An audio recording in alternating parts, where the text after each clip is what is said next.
Brooks, and welcome to Subjective Thoughts. And our comic for today is Batman 3 Jokers, issue 3 by DC. Now, there is murder, fighting, violence, shooting, blood, explosions, fire, chemicals, and more violence in this one. So if you are in any way squeamish, you have been warned. Seriously, you have been warned. Also, spoilers. Alright, here's the team.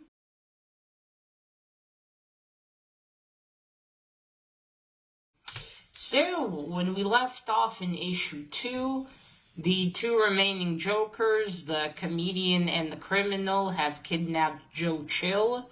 And it just ended with the comedian Joker shoving a camera in his face and telling him to confess why he really killed Thomas and Martha Wayne.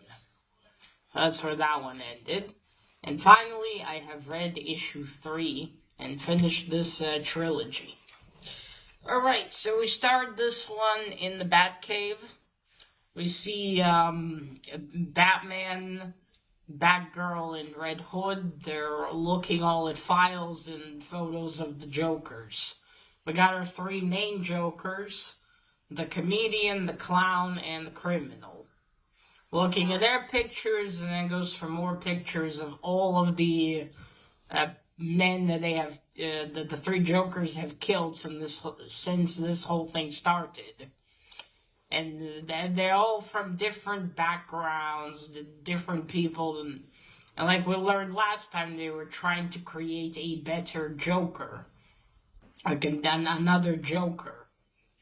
So that seemed to have been their goal this time, and they've tried with all of these men, but all of them died, and they didn't survive the process, really. Well, there's that one from the first issue. I don't know if he, after they got him to the hospital, if he made it or not. But, yeah, so that's what they're looking at. And Batman's asking Red Hood, do you know anything else, Jason? And the tensions rise between them as, Jason says, well, I put a bullet through one of them. I'm going to put a bullet in the other two. And Batman's like, enough, and grabbing Jason and pushing him into the wall. And, you think I didn't want to put a bullet in his head? Ooh, Batsy's not happy. And, and Jason said, well, you didn't, I did. You're too weak for this. And Barbara's trying to stop them from, not fighting anymore. And then it sort of calmed down a little bit, and Jason's like, okay, whatever, let's, we're all working together, let's just focus on the three Jokers, or the two Jokers. And then, Batman asks, is there anything else you can tell us, Jason? They told him about what the comedian Joker told him, that this was, to make a new Joker, and that he was a potential candidate. And then Barbara asks, I think, is there anything else that you can tell us, Bruce? And then Jason says, well, do you know who the Joker is? Do you? And Batman says, no, I don't, because if I did, you would already know. And that's where that wraps up between them there. And we move on to, they get a red alarm. And they go to Blackgate. And then here, Bruce tells Jason, you don't understand. Okay, yeah, and we agreed to work together, so let's start over and do that. And he tells him, or anything else, anything else you can tell us, Bruce? Because he says, the Joker's probably some nobody. But again, Jason tells him, answer Barbara's question. Do you know? And he says, no. If I did, you'd know as well. And then we have the alarm. 1 second. Okay. And we have the red alarm. They go to Blackgate. Bruce is inside the hospital room in the hospital wing of the prison where Joe Chill has been, where he's been taken from. Gordon comes in and Batman tells him, to see his room. His cell, sorry. He goes into the cell and he sees on a shelf between some books, there are papers, letters. He pulls them out and they're all addressed to Bruce Wayne. And he looks at them and then Gordon comes in, he asks, what are those? He says letters, but they're not sent. And then a guard says, comes in and says, yes, he would write them all the time. And they turn to him, he's like, I'm sorry, just, he's been doing that a lot and haven't been sending them. And they ask why, and he said, well, you're gonna have to ask the Reverend of the prison, I forgot his name. Anyway, and Bruce goes to the Reverend to ask him about this. And it shows him the letters, and it was just part of what Joe Chill was doing. And Batman's like, so he got sick and decided to repent. And then the Reverend says, no, he started writing these letters long before he got sick. That he would write them, but he would, because Batman read them, and he says none of them are finished. And Joe Chill apparently has learning disabilities. And so although he was doing well in classes in prison, still struggled to finish the letters. So that's why he never sent them. So there's a revelation there for Bruce that it wasn't, him being sick and repenting. It's long ago he wanted to apologize, it seems, or to write a letter to Bruce Wayne. Anyway, then after that, we go to, as Bruce is looking through them, there's one envelope that says Batman on it. It's clearly written by someone else, we know who. He opens it, and inside are tickets to the same movie that Bruce saw all those years ago with his parents, The Mask of Zorro. So we go back to that movie theater where it all started all those years ago when Bruce was a young boy. We see before that someone's already broken in there. So that they arrive. Before that, after the talk with the Reverend, it was Barbara and Jason are outside, standing. Wait 1 second. Sorry, the scene with them is before. It's after Batman finds the letters. Okay, I understanding. It's about that kiss they had. That and before the beginning, Jason also accused Bruce that the reason that he's not not arresting him for this crime is that Bruce is trying to protect his own identity, and he doesn't care about them, and he's manipulative. And Barbara says, well, I see this from a different angle. And Barbara basically tells him, don't, he says, I won't do that again. She says, don't, because next time I will unmask if I have to. So, okay, then after he finds that envelope with the movie tickets, then they go there. Just a second. Okay. And they go, Batman points as they get out of the vehicles. Batman points to the roof to Batgirl and to the alley to Jason. Barbara goes up from up top inside. Batman through the front entrance, and Jason through the alley. So they all break in and go. Batman goes into the movie theater. It's dark at first, and then a movie starts. But this movie is Joe Chill's confession to why he killed Thomas and Martha Wayne. We also see Barbara and Jason go into their floors of the movie theaters. They're going in, and now both of them are attacked because on both floors, a whole bunch of Jokerized men attack them. And then for Batman, as he sees this confession, suddenly he looks up top and there's the Joker, the criminal, standing there. Batman pulls his Batman grappling hook thing, shoots it up and gets up there as well. We see Joe Chill, he's tied to a chair, he's gagged, and he's like right above, like down below where they are, there's a pool of the chemicals. And the Joker, the criminal. And then as we watch in the background, we learn that as it progresses, we hear that why Joe Chill did it, that he was, it was very much down on his luck. He didn't know who Martha and Martha and Thomas Wayne were. He thought they were just, your greedy rich people. Because of him, his life is like this, and he hated them, and he wanted to kill them. And he decided that moment, and he didn't see Bruce.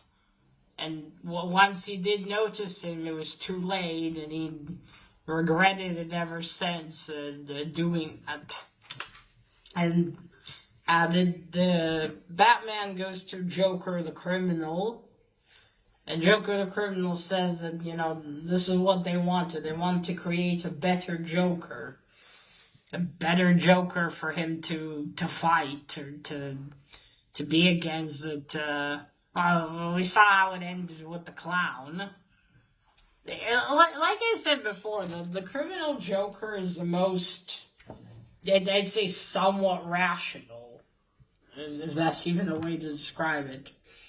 Yeah, so he wants them to continue, and then we see, so Joe Chill says, I hated, the Waynes, but afterwards he learned who they really were and how they were trying to help Gotham City, and he regretted it ever since. There we go. And then he tells, the criminal tells him, keep your distance. He's got a whole belt of dynamite around him. There we go. Yeah, and how the criminal thinks, Joe Chill is going to be the perfect candidate to be the next Joker. Because of the history, I suppose. I don't know if he knows who Batman really is.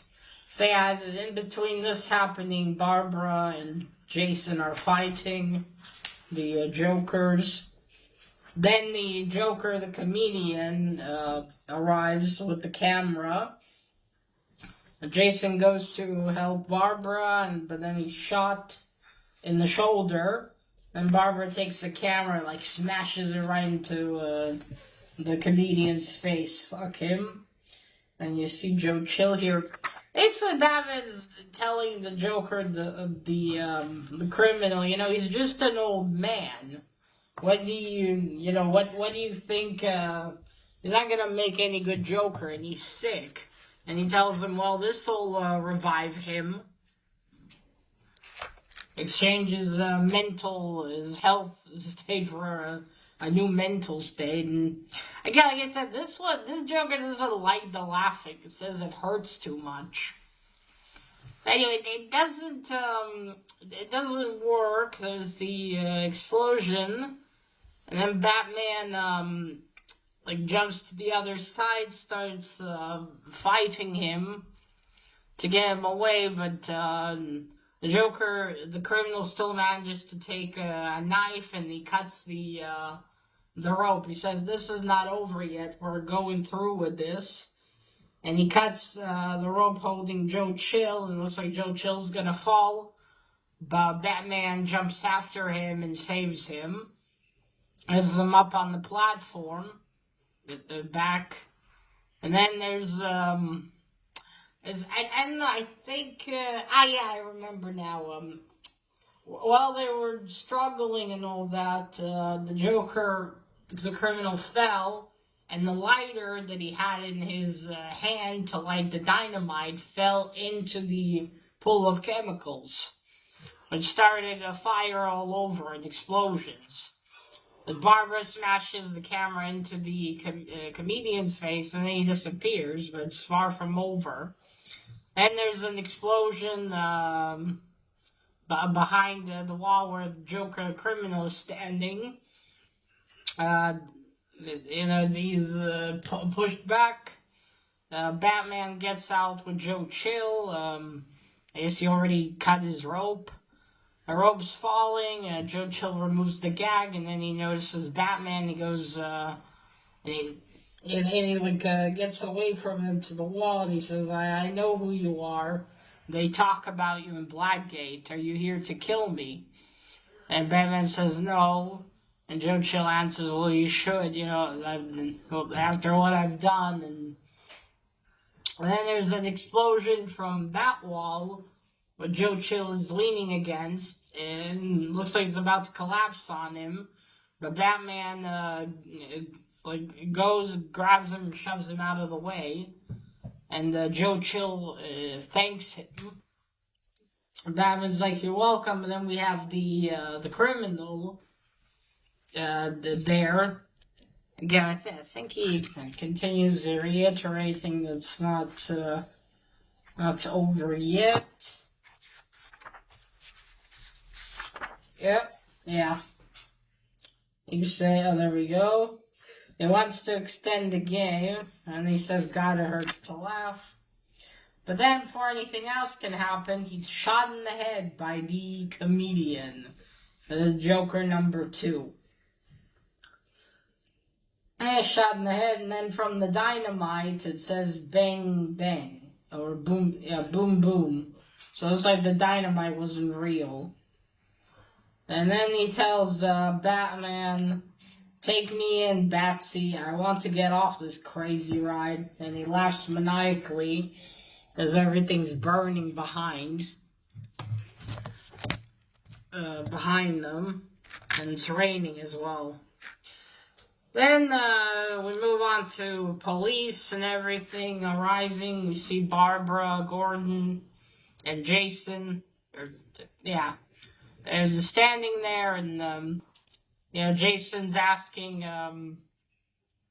It basically wants a chance with Barbara, after that kiss in the last issue.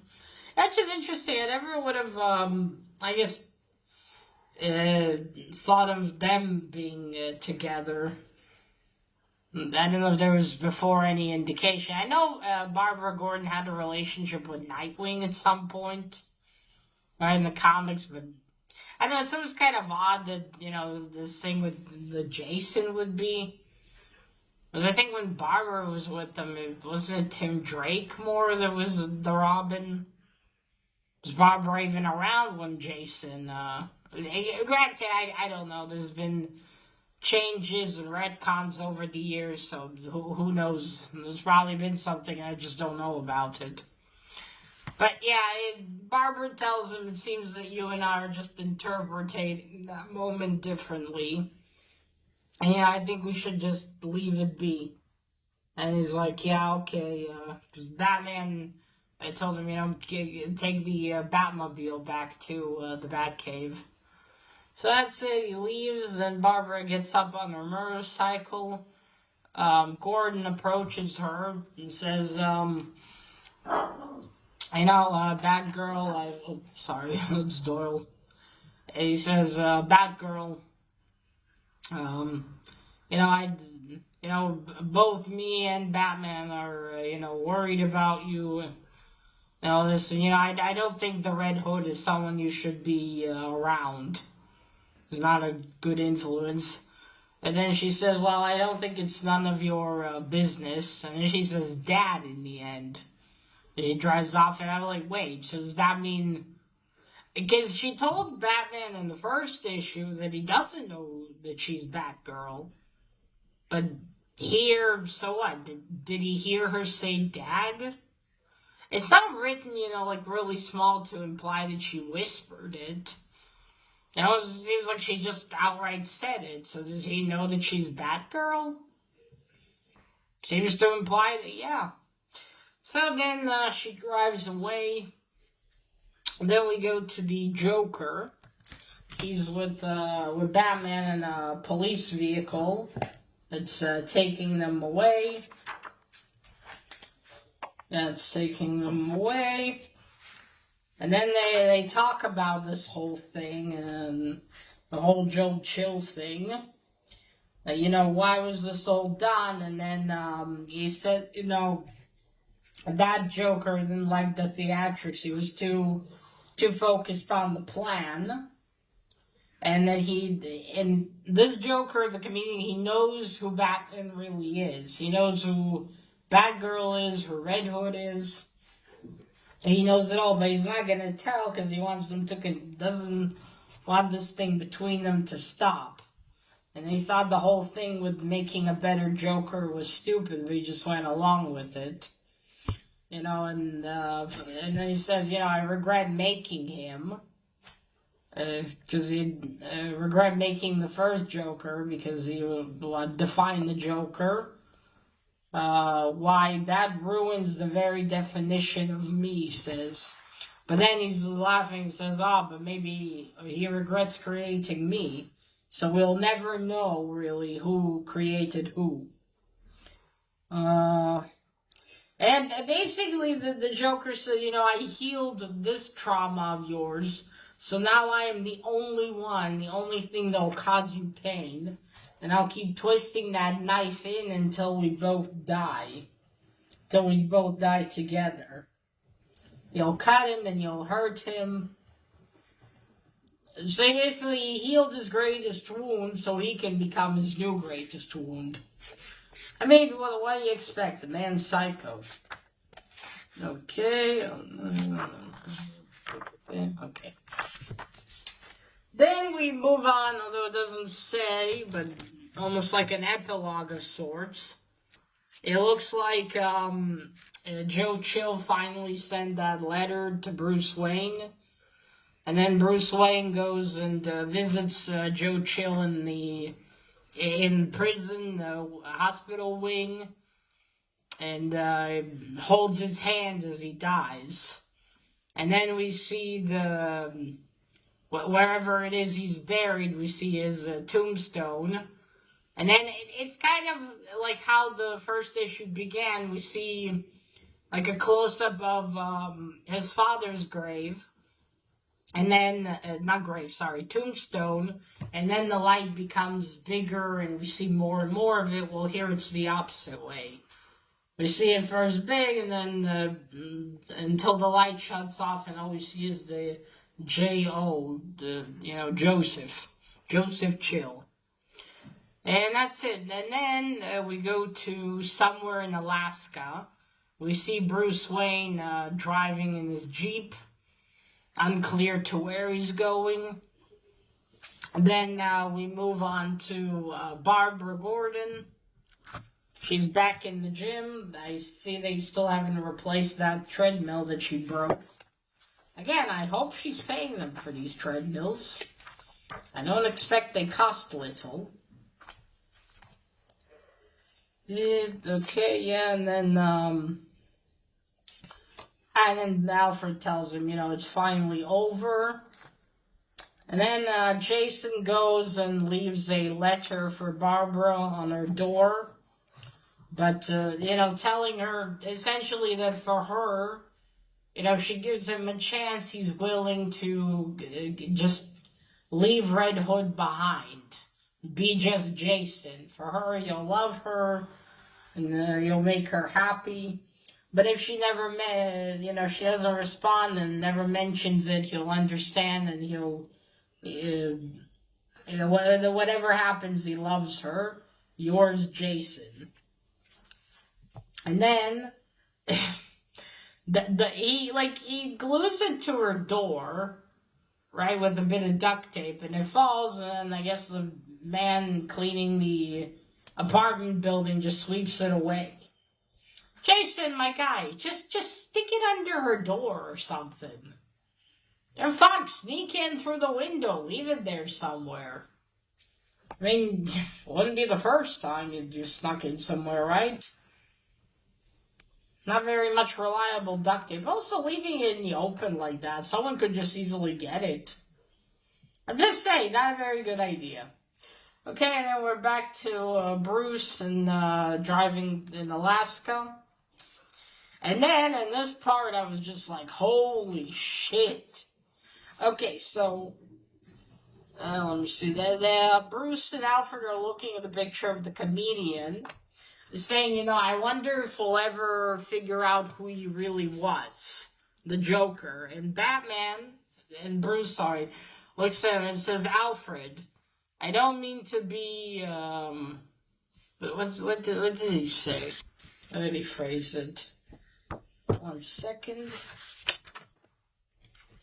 Okay, not to sound like people think I do, Alfred, but I'm Batman. I knew Joker's real name a week after I first encountered him.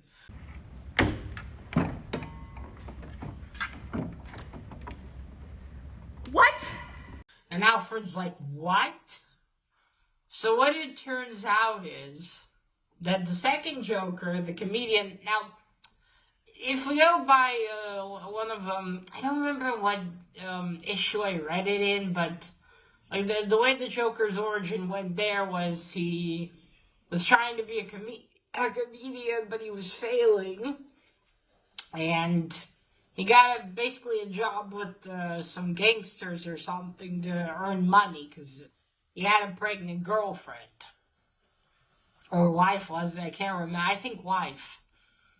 He had a pregnant wife, and now in that story, the cops, before the big night, they come to tell him that his wife died of a freak accident. She was checking out a baby bottle warmer, and she got a shock from it, and she's dead. Back when I read that in that comic, I was like, what the fuck? How does that even happen? Well, here, what they've done with it is that it was all just a lie. That looks like the Joker maybe was, I don't know, scaring his wife, or maybe he was violent or something. It's not specified, but you see, like even his wife talking, she says, oh, and then he says, well, what? Oh, well, you didn't get a job again. Oh, you're a failure, and you don't think I'm concerned on how we're going to feed the baby? And we see her talking to the cops, and how she's scared of him, and that he'll do something to their baby, and he'll never let her go.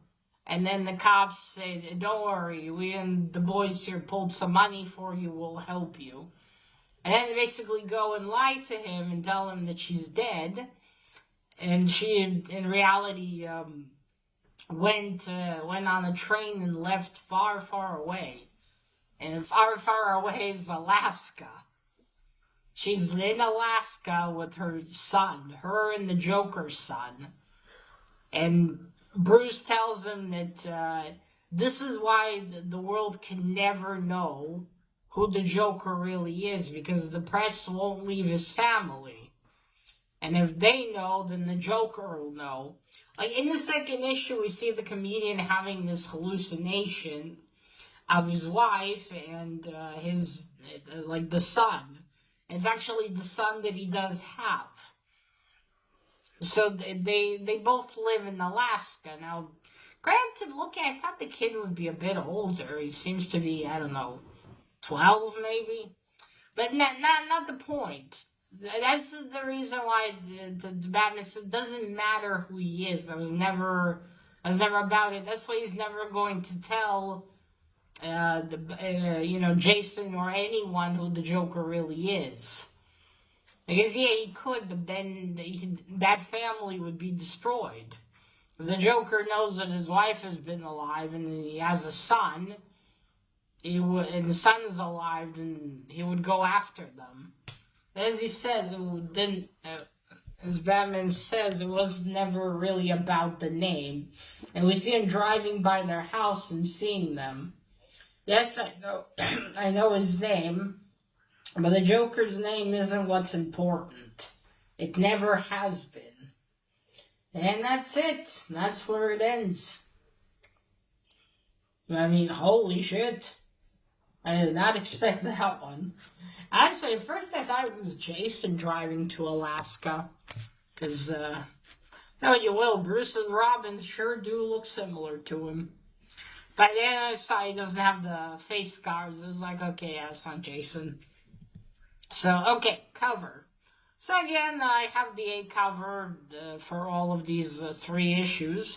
So here we have the comedian here. On the first one, it was the clown Joker. And the second one, it was the criminal. And this is the comedian. You see the crazy stare. Okay, let me show you a couple of pages. Oh, there's a big gruesome here. Watch. Oops, sorry about that. I fell. Okay, yes, it's a big gruesome. Imagine it's mush. I got the 3 Jokers. And here you see we got all the people that have been, all the men have been Jokerized. I see they're looking at the information. As I've already said before, fantastic art. That's it. Okay, now for story. I mean, holy shit. I don't know what I was expecting from the story, but I guess not this. And even though it's, again, it took the Joker in an interesting direction here, where, you know, was there ever just one Joker, and who really is the Joker? Because in reality, his origin is somewhat muddled, isn't it? There is that origin, but it's never, you know, a full one. He just falls into the bath of chemicals and loses his shit and survives. Which is essentially, you know, the main thing there. So you can, in fact, take it and really do with it whatever you want. With the story, I mean. So it was surprising to see just, you know, 3 Jokers the way they were making them, who was creating them, and for what purpose. And I guess I didn't think it would go this route. And what I mean by that is the route of, you know, I mean, the 3 of them, one of them thought they were going for a goal. Because the criminal tells him, you know, all the clown was just a sadist. I don't know, sorry. The comedian Joker says that all the clown wanted, all that the clown wanted was just to see people suffer. And he says, oh, how common. He says about him, and, you know, the criminal is just too, you know, too focused on actually accomplishing this. And it wasn't too much in the theatrics. So it's interesting. So basically they brought here, or Jeff O. Johns brought here the, like, I guess 3 most well-known, in a way, Jokers in stories. As you got the one from The Killing Joke. By the way, where did that one disappear? Or was that one the clown, basically? Or, no, I think that was the comedian. Yeah, goddammit, I'm not sure, because he was wearing the Hawaiian shirt and everything. I think he later changed. Because I just realized, well, shit, where is he?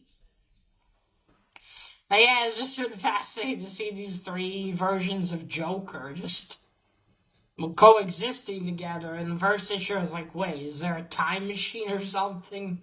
Were they all brought together? But I guess we'll never know, but I suppose maybe that wasn't really the point here in the story. The point was, you know, the Joker will always be, like, the Batman's biggest villain. They're, in a sense, tied together. It's not one without the other. Kind of like in the story of the Vicious Circle. They just, you know, they just continue to be tied to each other.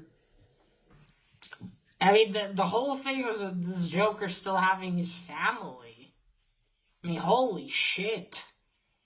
His wife did that whole thing to escape him, and the Joker actually has a kid out there and has a name, and Batman knows who he really is. Well, at least in this story here. I mean, holy shit. And in a way, Batman's basically just letting it be, not telling who he is to protect his family. Because I'm sure he knows what will happen here if the Joker ever finds out. But she won't. But Alfred shocked face, wait, sir, you know? You kind of want to know, like, so who is he? And again, I suppose that doesn't matter. The Joker will always be there and will always be the Joker. And he and Batman will always fight.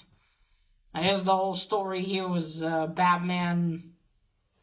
I don't know, maybe even forgiving his parents' killer, in a way. I mean, the criminal thought that Joe Chill would be the perfect Joker, because he basically sent Gotham and Bruce into this whole path, down this path of, he essentially created the Batman. So interesting. I think maybe that was what Mr. Johns was trying to tell us about here. Maybe, but regardless, it's definitely been a fascinating ride. I mean, holy shit. Again, I find the thing between Barbara and Jason a bit odd, but that's just because I'm not used to it. But it's interesting when Jason have really just given up this whole thing for Barbara. Would he have just, been just Jason, as he says? Or not? I mean, again, the traumas are never going to disappear. I mean, they can kill as many Jokers as possible, but what's been done has been done, as they say. You can't take it back and you can't change it. So, regardless, you could have killed all those Jokers, but all that the Joker has done would have still remained. So, that's that. Still, it's cool to see the army of Jokers. And I have a feeling, I don't think Joe Chill would have survived, honestly, the transformation. Because, well, poor man's old and dying of cancer. Come on. I mean, that's, doing that thing, protecting the Joker's son and his wife. Just funny to see it, because in the end he just drives by their house and you see them having dinner. You see the Joker's son looks very much like him. And, of course, now with the green hair. Yeah, I mean, holy shit. This has certainly been a ride. But like I said, I enjoyed the story a lot more than I thought I did. I know some more metaphors in here and things like that probably went over my head. As I've mentioned before, I'm not that smart, so. But regardless, I enjoyed this and I will definitely keep this. I think I'll reread it in the future. And again, fantastic art and a very thrilling story. And the somber ending, somewhat bittersweet. I can't believe Jason just glued it. I guess it fits. I don't think nothing would have worked out between them there, but just imagine. Yeah, again, it's a curious look. It's also confusing with all the versions and stories over the years. Because it's taken so many directions, so many retcons that it's just kind of hard to follow already at this point. What happened? Who happened? But still, if you like, the darker stuff, I would recommend giving this a read if you find it somewhere. I mean, the art alone is definitely worth the money. Again, the story is very good, I think. But yeah, okay, folks, so this was Batman 3 Jokers, issue 3. I finally finished another one of those series I bought years ago, on this case, miniseries. But yeah, okay, folks, so that is it. Let me know what you thought about this one, and remember, collect what you're passionate about and share it on YouTube. Bye!